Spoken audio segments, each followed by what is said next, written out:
it is definitely a shock.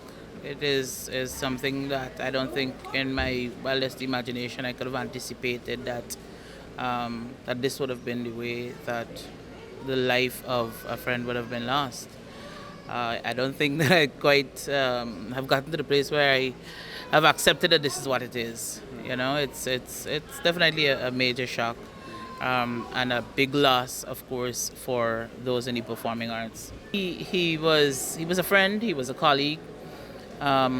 We would meet up, and like for example, here today, if he were to walk in here, this oh that's up. It was always a production.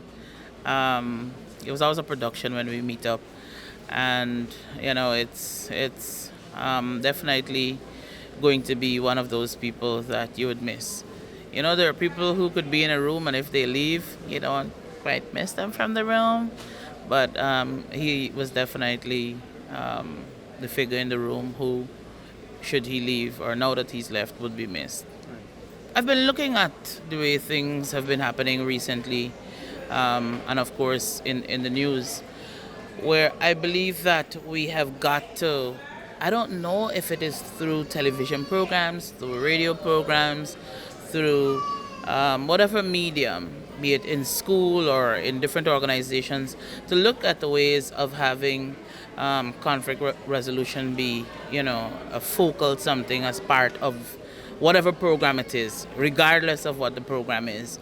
Because whether it is gay relationships, heterosexual relationships, friendships, we seem to have a major problem when it comes to conflict resolution, and violence seems to be the thing of the day, and that of course cannot be an accepted trend.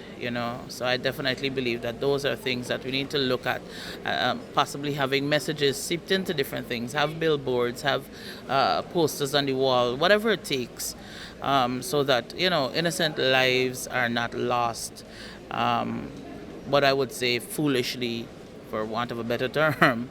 But that is something that we should definitely look at. And I guess because of our society here too, we are not necessarily part of a culture that sees conflict resolution as necessarily important. They got a problem that they deal with it. And that is the attitude that we have had in the past, and clearly that attitude has not been helpful. So I'm hoping that, this unfortunate event leads to, an outcome that would be favorable to all of us as a society in terms of changing the way we operate when dealing with conflicts, be it in relationships or friendships, or even with persons who we may not have any relationship with at all, because there's road rage and all these things with random people. So looking at better resolutions going forward, because of course it's not only going to be helpful to me or helpful to you, but it's going to be helpful to us as a country, because we wouldn't have the loss of our teachers, children being left without a teacher. You got to scurry to get somebody, particularly if he were working with children who are writing CXC. You have children who are losing their parents. It puts everybody into unfortunate situations, and have to deal with and cope with these situations. So we have to look at solving the problem before it gets even worse.